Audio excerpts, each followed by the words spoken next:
Welcome back to Movie Recaps, the home of the best recaps. A strong wind plays the menace in this movie as it slices everything and anything it comes in contact with into half in this fantasy world.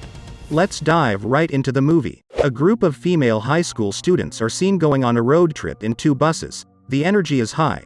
The girls are full of excitement as they do a pillow fight in the bus. One of the students, named Mitsuko, doesn't look too engrossed in the activities as she is seen writing poems. Some of the students tease her for being a nerd. Her pen falls down in the process. They apologize and Mitsuko bends down to retrieve the pen when an unusual wind slices the bus and everyone inside into half. Whoa, wait, you gotta be kidding me, just wind? Fears engulfs Mitsuko as she begins to run. She encounters some group of people and bikers on the road. She tries to warn them, but unfortunately they fall victim to the bizarre wind. Mitsuko runs to the woods and goes to a nearby river where she meets several dead bodies of students. She bends down to wash off the blood and change into a new cloth. Mitsuko begins to wander off until she comes in contact with some other students and arrives at school, which seems like an all-girls school, to discover that everyone is okay. She sees her friend named Aki and is shocked. Mitsuko begins to act weird and starts asking if Aki was okay. Later on, in an empty class, Mitsuko explains to Aki how the strange wind killed everyone. She describes it as a dream. Aki is surprised to hear this ridiculous news, so she calms Mitsuko down. I must admit, Aki is really a good friend. Aki then suggested that they skip class to clear off their mind. Mitsuko agrees, so they pick up Teiko and Sir from class to accompany them. They all run to the lake, evading their teacher in the process. At the lake, Aki tells Teiko and Sir about Aki's apparent dream about the wind killing the students. In the middle of their laughter, Sir brings up a theory that it might be possible due to the existence of parallel dimensions. After a while, the triad begins to fight with pillows and have fun. I do wonder who keeps a pillow in the woods, lol. The 3 friends run back to school in order not to miss the second period.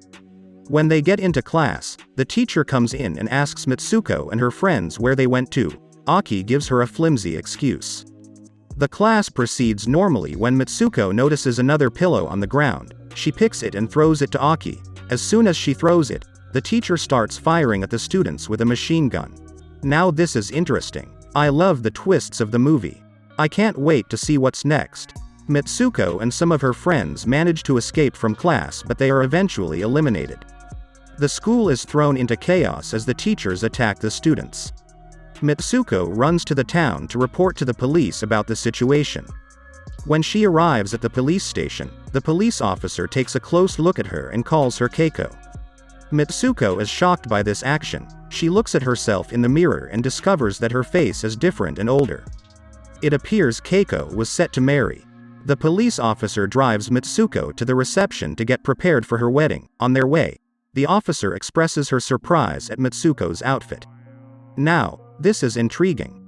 The twists kinda remind me of Attack on Titan. When they arrive at their destination, Mitsuko encounters her friend, Aki. Aki tells her to play along. When the duo are alone, Aki tells Mitsuko to follow her lead. Aki starts to attack the other girls. She arms herself with a weapon and also gives Mitsuko a broken bottle as a weapon. When Mitsuko gets called to the altar to exchange the vows, the congregation cheers for her, but along the way, their reaction changes and they start stripping their clothes and acting strangely. The congregation starts dragging Mitsuko to the altar where a black coffin stands upright.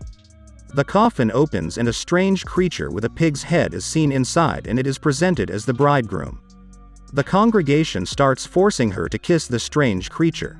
Due to the pressure, Mitsuko starts attacking the congregation with her concealed weapon.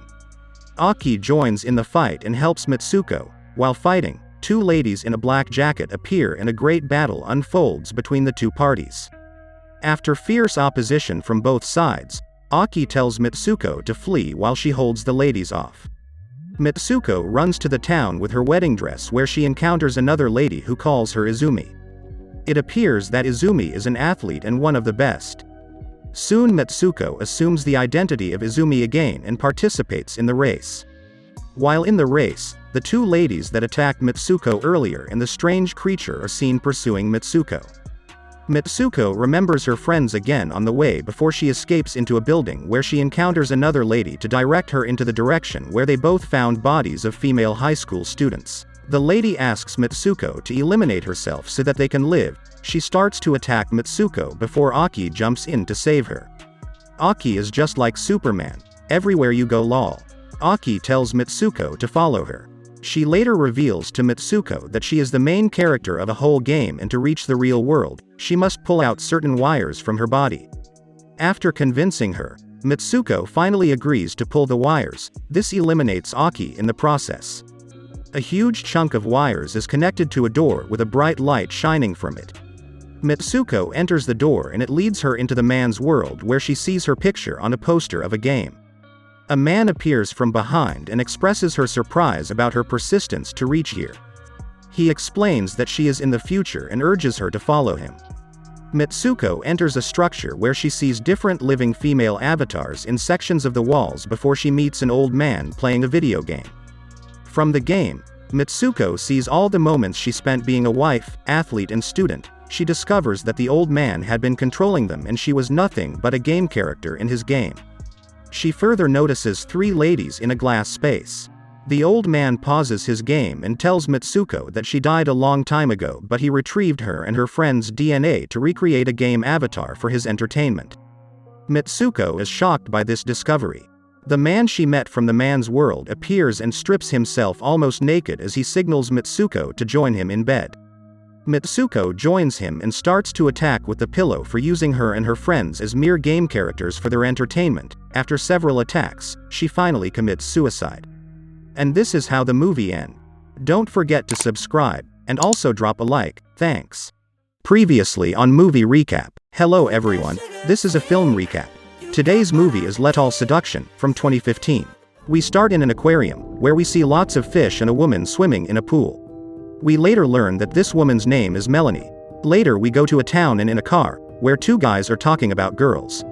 They seem arrogant by the way they speak, but 2 young girls in a car ignore them. They later arrive at one of the guys, a blonde. It's his birthday, and some of his relatives and his girlfriend have prepared a surprise party for him. The blonde's mother seems very possessive, but he lives in his own world. His name is Mark. Melanie is a girl who works with the blonde guy's mother at the aquarium, and it seems that Mark is in love with her. He asked his friend a favor, which has to do with a date. That night, he notices his mother is dating a guy, so his place is alone. The date is double, with his friend and a couple of blonde girls. They prepare girls' cocktails with ice. Meanwhile, his mother confesses to the guy she was dating that she. Click on the link to watch the full video of yesterday.